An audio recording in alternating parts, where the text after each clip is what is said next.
What is up, you guys? I hope that you are doing well. I am worn out. I've just been glued to news stories on Instagram about updates from the flotilla and updates from Gaza and updates from everywhere in the United States. It's just something to bear witness to and to put your helping hands in. The themes of the week so far have been an outcry for empathy and humanity and humanitarian efforts. Our messages, and including my own personal message, have been basically the gist is the more loving we can be this week, the more love we can share, the more unity we can create, the more we can do acts of sharing, especially when those acts of sharing push you just outside of your comfort zone, right? Just like we were talking about recently, it's the actions that you take that are difficult that really count. The ones that you take that kind of come easy, they're good, they do their thing, but they don't count as much as when it starts to become difficult. Just like when you work out and you're bodybuilding or you're sculpting your muscles, you have to push past that point of pain. And when it starts to get uncomfortable, and you have to keep giving, you have to keep making an effort if you want to affect change. And so when we do acts of sharing and when we make a sacrifice that we can feel, it releases this miracle potential in the air. I like to call it miracle juice. And it reveals the light in such a way that is amplified. But this all the acts of love that we do for each other right now are putting protection around the people who need it in the world. It's like every act of sharing that we do is expanded. Every sacrifice that we make counts, and it counts for more and more and more. So the more we can restrict our negativity right now and instead redirect that negative energy into something proactive and helpful or caring or sharing in an unconditional way, the more powerful that is, and it will put more protection on the people of Gaza trying to evacuate, the victims that are going into court right now about the Epstein files. What else? The flotilla putting protection around the fleet of ships headed towards Gaza. I don't know. I'm not sure if they've left Tunisia yet or if they're right outside of Tunisia. They're waiting for a current. I'm not quite sure, but this is the second night in a row one of the boats has been struck by a drone, but neither time has the damage been so much that it has affected the ship itself, and the people have maintained absolute focus and clarity and courage and determination. And so as we watch, we put our hearts with them and we fill our hearts with love. Today I was talking with a woman who lives in Gaza, and someone I found through Instagram, through the account I was talking about. And, I just can't imagine what it's like to be in this situation and have to be on the constant move, having to be displaced like this over and over again. But I told her, I was like, it's not enough. None of us can do enough, but I pray for Gaza every morning and every day and every night. And I'm, I just wanted to express that to her, and I don't know, she was really appreciative. And anyway, she was like, do you want me to call you on video call to show you that I'm me? And I was like, no, I believe you. I just want to make sure that I'm checking to see that I'm donating to your link and not to a catfish pretending to be you. So she appreciated too that I was just, I was trusting, but the reason we got into a conversation is because I had commented or something under a certain video about appreciating this one content creator for sharing his individual stories. And so she happened to message me and I was like, oh, hi, I think I just had donated to your husband's account. And she was like, no, my husband doesn't have an account. You must have made donated to somebody else. And I was like, oh, I thought it was you. And I wanted to donate to you. So I'll make sure and go back and look. And there was a few people that I had donated to this week, and, you know, I'm not a wealthy person, but I also am not on the verge of, like, I'm not in a war zone, you know what I mean? And I'm not on the verge of getting evicted or anything. So I was just like, that was the moment for me that it was a little bit uncomfortable, because I was like, oh no, here's this woman who I wanted to donate to, and her little daughter, her name's Noran, and her daughter's name is Dudu, like, or Dudu, or it's like D-U-D-U, and she has a husband, and I think it's her brother that I saw an original video, who's just so animated and full of life, and so I've just been watching the story unfold about this whole family, and so I wanted to donate to her, and so I was kind of like on the fence for a minute. I didn't want to give her false hope if I didn't think I could do it this week until a few days. And I was like, a few days might be too late. Like, I'll be fine. And I had to wrestle with myself about fear and anxiety. And I knew it was the Satan trying to keep me from, you know, extending myself a little further when it would make a difference, a life or death difference maybe, you know? And so I know, like, my donation is a drop in the bucket, but all the people in the world who donate a drop in the bucket, it adds up. And so if everybody that was going to give a little bit was like, oh, I'm not going to make a difference anyway, and you back out, then that does make a difference. I know, because I live on tips. And when you have that kind of night at work where every table wants to save themselves, you know, $3 or $5, which won't make a difference in their life, but it does add up in mine, right? That's how I make a living. And so, you know, every little bit really makes a difference, and it makes an impact, and it counts. And so I went back and I verified that it was her link that was connected to the other creator. And I got back to her. I was like, hey, you know, I shared your story on my story and donate to your link, but she was just so grateful, but I was too, because it was funny, because the night before I was using the example of, you know, we were talking about sharing outside of your comfort zone, and I was talking about how sometimes people will come up to me at the grocery store, you know, and people do this when they need grocery money, or they might need you, they might ask you to buy their groceries or whatever. And sometimes I'm like ready, and I'm caught in the right moment, and I'm just like, yeah, like, come in line with me or whatever, here's some cash. But sometimes I get caught off guard, and I get defensive, and I get, you know, a little bit under pressure and gripped. Like, what if I don't have, you know, enough to do that? And, you know, I don't answer them the way that I want to. I answer them in a way that I regret. And then they haunt me. And I think, you know, at first in my mind, I justify it. I'm like, well, I don't know who they are. They might be running a scam or whatever. But then, like, the certain people that I do think are con artists, like, I forget about them. But the people who I regret the most, it's like, oh, that was the person I missed that needed it. And I never forget those people. And so I was giving that example, and I was saying how I sometimes wish that I would see those people again so that I would have another chance.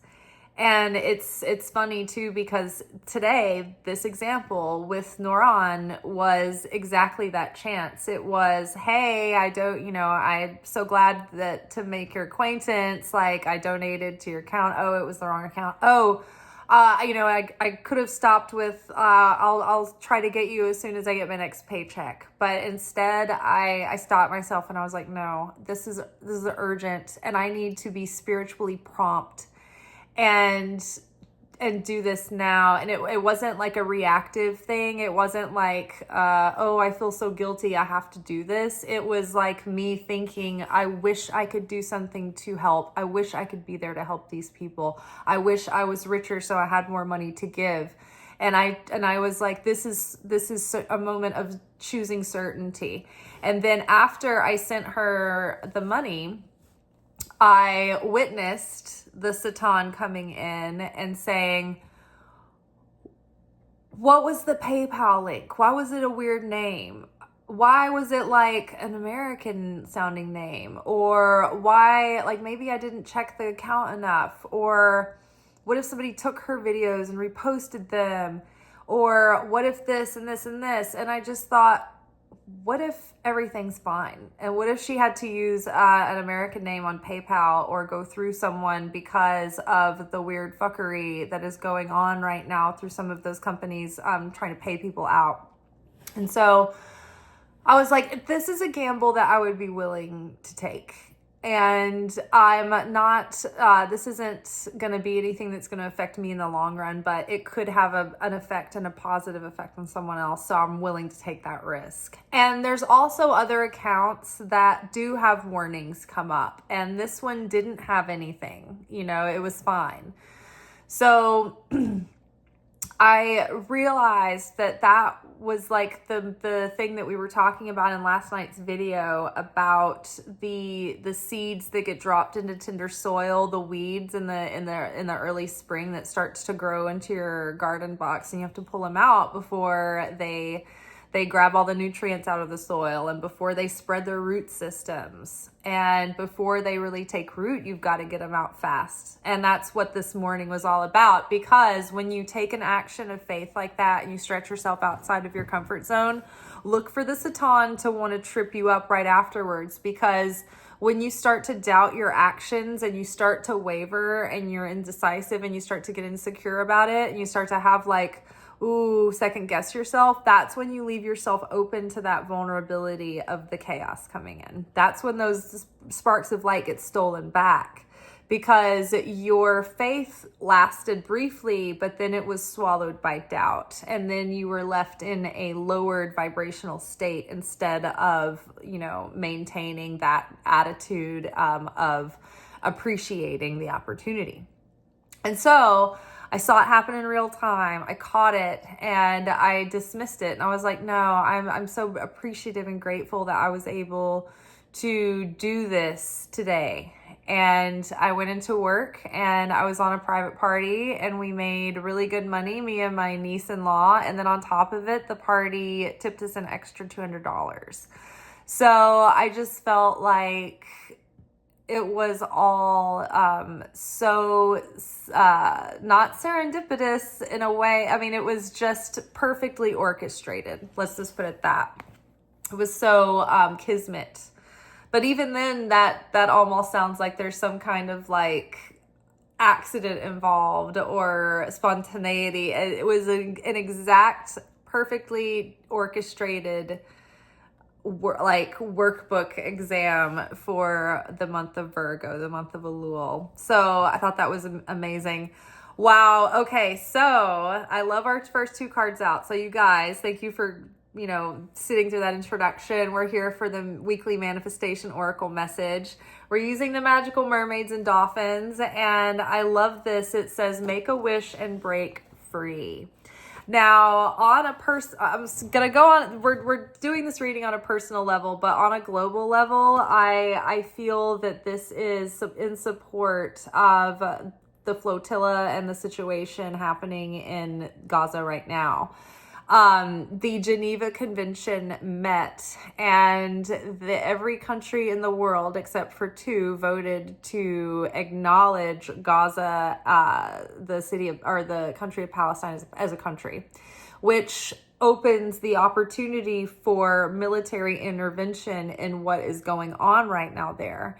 And so now there is speculation about countries that might get involved and try to intervene. And of course, they're going to have to bear the cost and supply the manpower. But that could encourage a ceasefire to prevent that escalation. So hopefully peace on earth and goodwill towards all men. So the last thing we want is, a world war erupting again, which it's like we're kind of in one already, but it's kind of a cold world war or a warm world war. There's just, it's like we're on the precipice, the brink. It's very tense, but it could be worse, could be better. So let's make a collective wish right now that the flotilla can break the siege and free the people of Gaza, free Palestine. I love this. This is a magical moment. Make a wish and enjoy its manifestation. So yes, during this week, while your heart is tender in empathy, like this morning, like I was just so emotional. It was so crazy. I was just laughing looking at my cards because my card said like this week, it was all about like unity and friendship and empathy and connection and humanity and stability and like the small overcoming the big. I mean, it is just like theme after theme after theme about feeling tender and coming together and being like one big human family. And I've just been like so emotional. And in that emotion, though, we've talked about this before, the power that occurs when your heart is just broken, but it's not for you. It's not for a selfish reason. It's for a reason for others. And if you can pray for those people in that state of brokenness, that is one of the most powerful prayers, especially when you know that you can't do anything, that you have nothing, but you want to be a channel of the light of the Creator. Like, get me out of the way. I'm useless, but please, like, make me of use. Like, channel something through me. Bring something good through me, however you want to use me in the situation.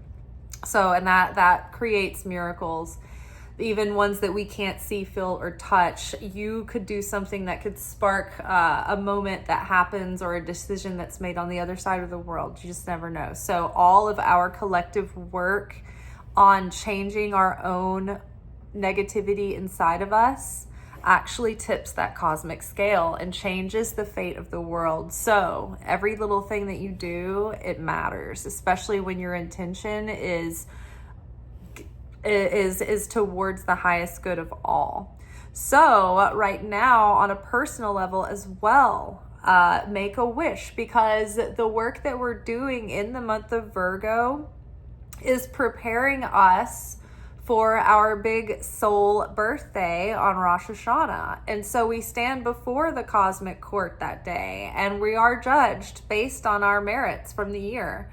Were we able to rise above our easy nature, or are we, could we rise above the way that we're spit out? Like, think about this. We're spit out as like a rough draft, right? Our soul, we get this rough draft soul.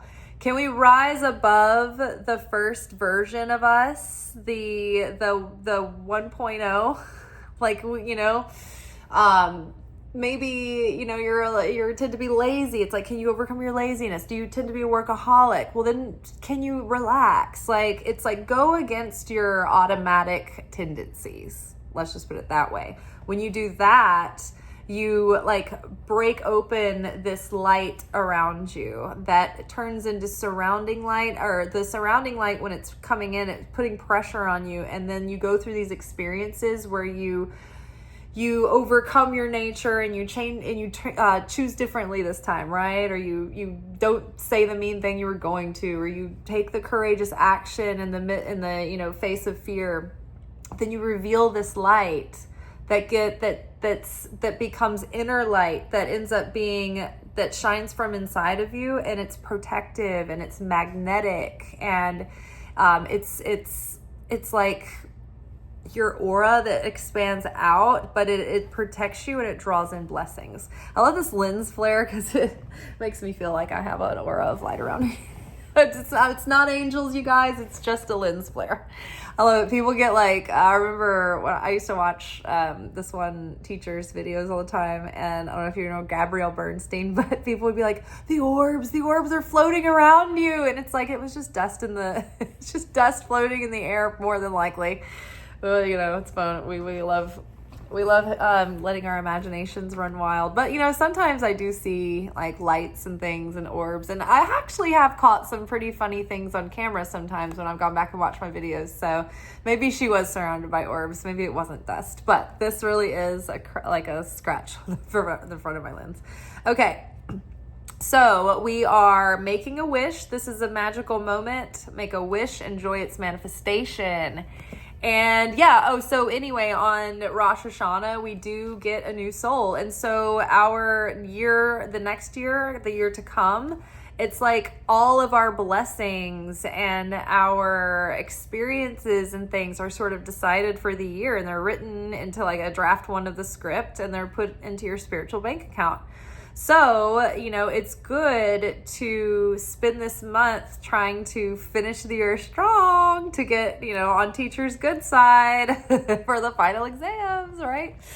So yes, break free, try different ventures and experiences as a way to grow. So if you've been in a routine that is starting to feel like a rut and you're kind of hitting a plateau, maybe mix it up some and maybe introduce some new things or some unrelated interests in that keep you inspired and motivated. Like recently, I was making these reels every day, these short reels, and they weren't really pushing the needle forward, it didn't seem like, and it was just kind of like running me ragged and taking the rest of my day in between the other content that I create in these videos. And so I didn't mind making them, but I didn't feel like they were achieving anything really, and even sometimes maybe working against me. So I just let those go for a minute, and I just let myself just enjoy some time that I didn't have to be like rigidly on track. And through that's when the idea finally came to me that I can make that additional platform where it's going to be more like I can start fresh with the algorithm, and it will be more of like an educational platform of like spiritual teachings and eventually courses and things like that. Whereas these are like channeled messages, and we talk about a lot of spiritual concepts, but there's so many random like concepts that we go through each video because it's like fresh in the moment every day through every week. Whereas it's hard to like search a specific topic that we talk about, right? And so this kind of platform would be where I could make videos on specific topics and then create curriculums to teach and talk about the things that we're interested in. So I wouldn't have had that idea though had I just kept trying to force that to work with the reels. Like I wouldn't have had the mental space for the creativity to gestate again. So don't be afraid to reevaluate what the things that you're doing and working on, and are they still exciting to you, or do you feel like you could, because once I start the other platform, I'm going to be doing the shorts again, but they're going to be used in a kind of a different way. So, are you reinventing, or are you feeling like you've hit a wall going in a certain direction with the project and you kind of want to redirect or give yourself time to percolate and let an idea come, right? Sometimes you just have to let go and surrender and go do something fun, and then the ideas start coming to you that way. Another one of the themes this week, specifically for like the Torah portions and the Zohar commentary on the Torah, is that laughter cancels out judgment. Or maybe, I can't remember whether it was in the Torah. This week we was talking about appreciation for sure, but my Kabbalah class was talking about that laughter cancels judgment, and that laughter kind of surrounds you in protection, and it's so uplifting that it does actually kind of activates that inner light and expands your aura, but it creates protection. It invites the Holy Spirit into your presence, and it attracts miracles.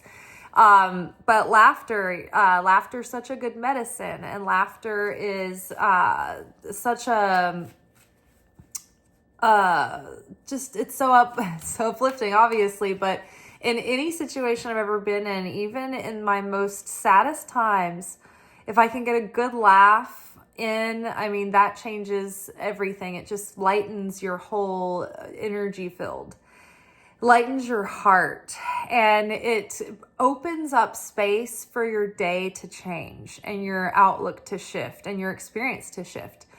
And so that sounds like fluff. It doesn't sound real. It sounds like, can you, tell that to somebody overseas, but actually it is real. And it was confirmed because as I was kind of getting into the house, I was like scrolling and kind of doing some chores in the kitchen, and I was watching this man's video in Palestine, and he was like, it's not all suffering here. Mostly it is, but we still laugh, and we find joy in the day on some days. And he was like, today, actually, he was like, I genuinely laughed. He was like, for the first time in a long time, but I got a real chuckle out of something, and I shared it with my friend, and that was the first time he laughed in like 2 years. But we had a genuine, fun, silly laugh. And then he said he made himself a filament or something out of chickpea. It was like a chickpea drink. And he goes, it wasn't very good, but it made me laugh. And I drank it. And he was like, then me and my nephew walked over, I think he said, to buy some cold water. And it was like they treated themselves to some ice water, literally, like. And then that kind of lifted his spirit. He was like, and it was a really sunny day today, and that was a win. He was like, I had some light moments today. And so it's when you're facing the ultimate darkness and evil, laughter is so powerful. And that's why authoritarian and totalitarian governments and regimes, they're so afraid of artists. They're so afraid of comedians. They're so afraid of people who are free spirits, who cannot be numbed, that can't be dampened, that cannot be defeated, and that can't be thrown into despair. Like when there's someone that continues to bring light to the situation, that is so powerful.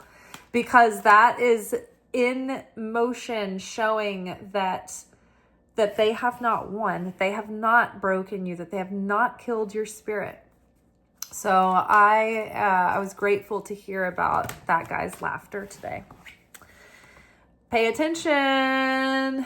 Notice repetitious signs in your inner guidance, as this can yield valuable information, right? Pay attention.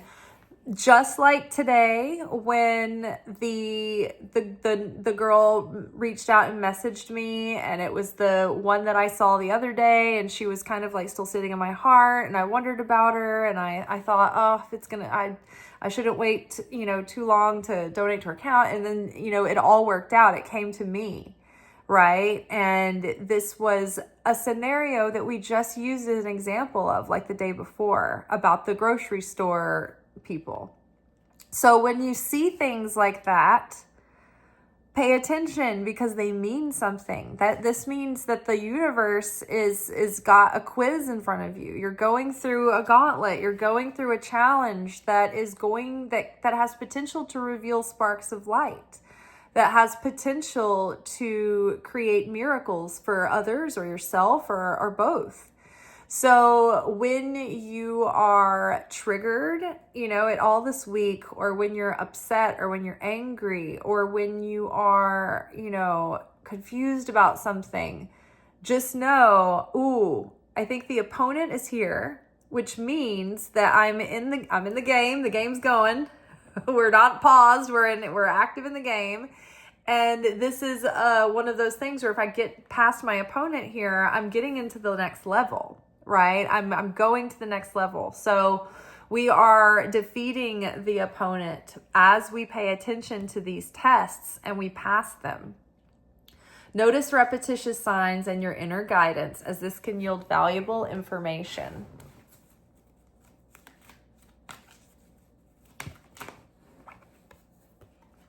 Alchemy. You have the Midas touch right now, and every project you begin turns to gold. So that's a simple statement, but basically here's the machine of spiritual alchemy.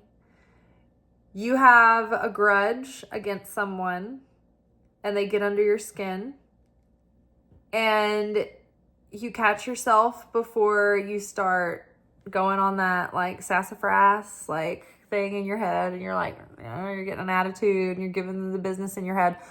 Try not to entertain that attitude towards them. You try to pause and you try to see it differently. You try to pray and ask the Holy Spirit to help you to see them through the eyes of love, or to see this situation through the eyes of love, or the way that God would have you look at it. And the reason why you are like, what role you play, what part you might play in knowing this person, you know, so the assignment is to try to get over that grudge and bring unity where there was division. And I am struggling with this myself, with, you know, just feeling like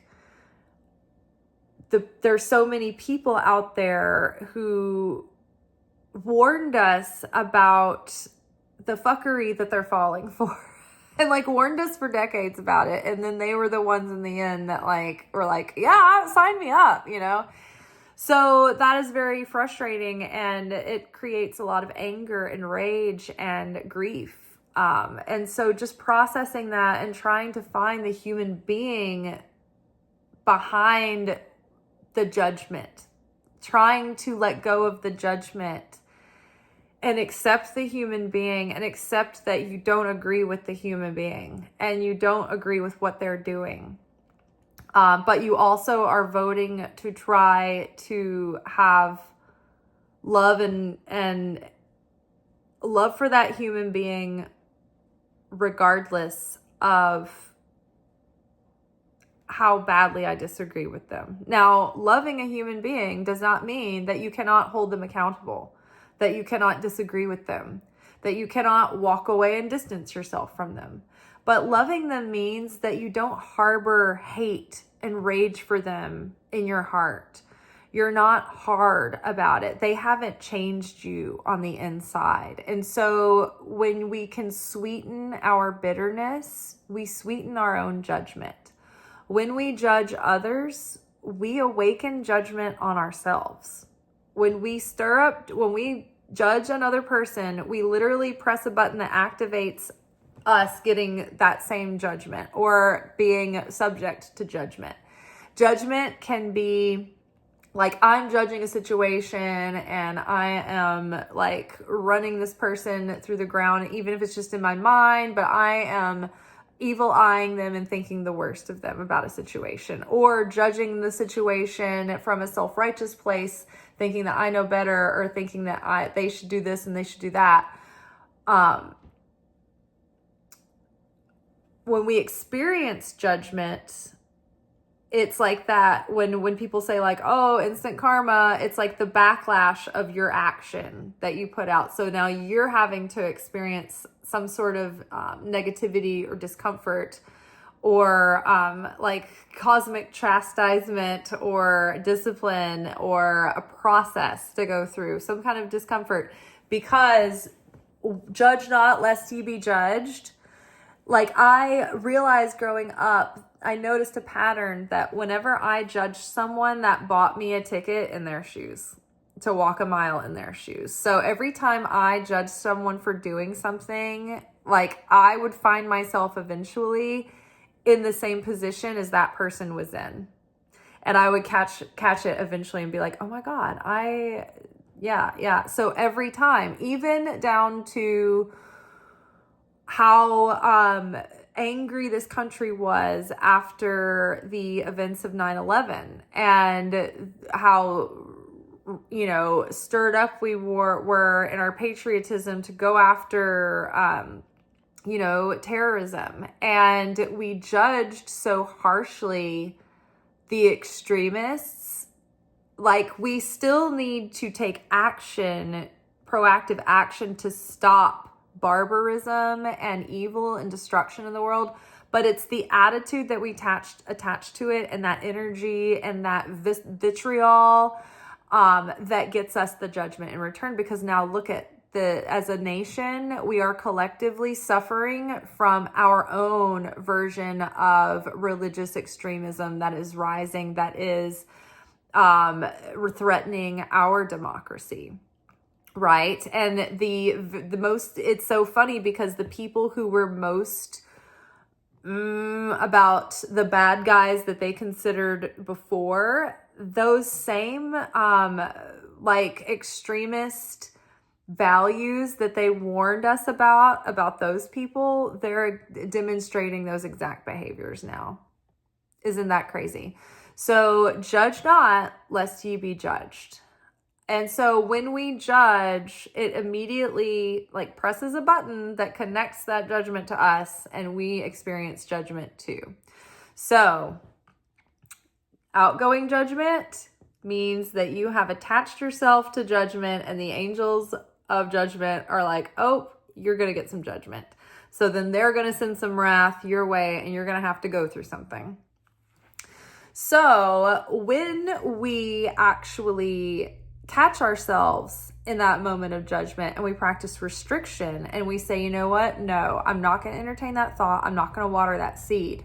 I want to choose differently. I want to choose to see this differently. I don't have to agree with this person or condone them, or, you know, excuse them or turn a blind eye and allow this to continue. But I don't want to negatively obsess towards them either. And so when you can change your heart and change your mind, then that breaks those shells of negativity that kind of shroud the light of your inner spirit, and that allows that inner spirit to come forward and to come through more radiantly than before. And so that gives you greater clarity, greater discernment, greater wisdom. It puts more compassion in your heart, and love and kindness and goodness.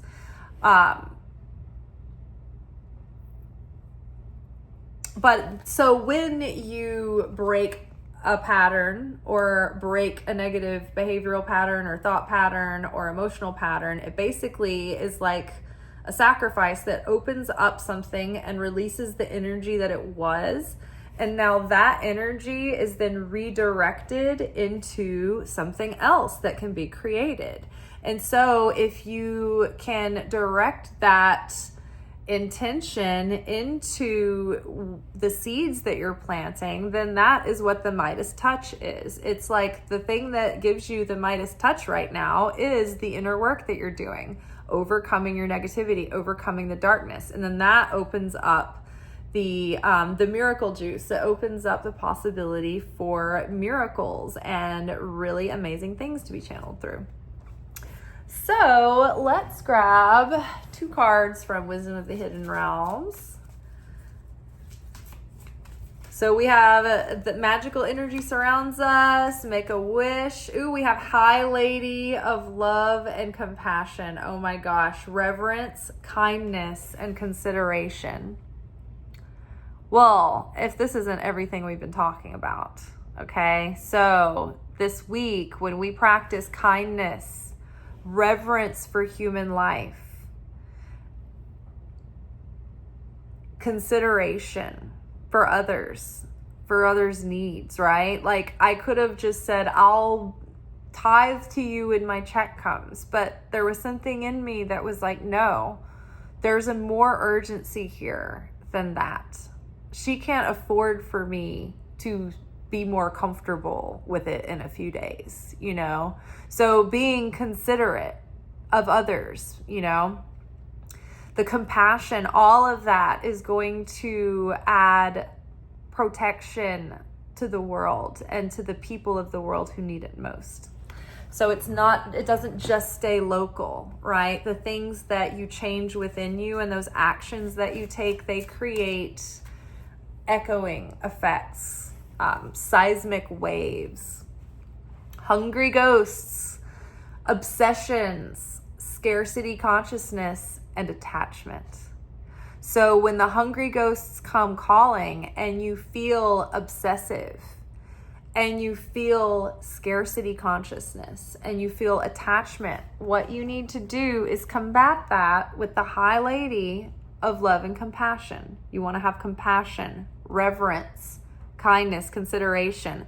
I'm so confused, I don't know what to do. Well, the answer is simple. What does compassion and kindness and reverence for human dignity tell you to do? Right? Because you may feel a little bit scared. You may feel like there's not enough. I can't do enough. But those are the ghosts that keep you trapped, that keep you from showing up and being the light and being helpful. How many people have you heard say things like, well, my vote doesn't matter anyway, so I don't vote. I don't, me recycling this thing is not going to make a difference, so I don't do it. It's like it all adds up and it does make a difference. But that attitude, that's the hungry ghosts. Those are the dementors that suck the soul out of humanity, and they feed on darkness and despair, right? So we have to combat these hungry ghosts with compassion. And also too, one of my Kabbalah teachers brought up the fact that during the month of Elul, it is very, very, very important that we restrict our temptation to evil tongue or to judge or to do anything that can spread or damage someone's reputation or anything like that. They were like, even if you don't agree with them and you think they're very negative and you think they're wrong. And I'm like, oh my gosh, like with all of the things going on right now, it's so easy to obsess over how angry you are and how outraged you are at all of this corruption and evil and perversion. But the thing is, what we need to do is it's not that we turn away and don't look at it and don't do anything and we don't resist. It's that we see the people doing all of these things, but we maybe don't pay attention so much. We don't put our focus on them, but we put our focus on helping to correct the situation, to help clean up the mess that they made, to help heal the damage that they have caused, right? To step in and support and encourage those who have been hurt by those negative actions, instead of throwing tomatoes at the TV. Get your wallet out, help people evacuate and donate to the earthquakes and to Sudan and all of that. Help the people. Put your focus and your heart into humanitarian help, getting people fed, getting people medicine, getting people education, getting, saving the world. Like, go put your effort into solving the problems instead of like focusing on the muckslinging, right?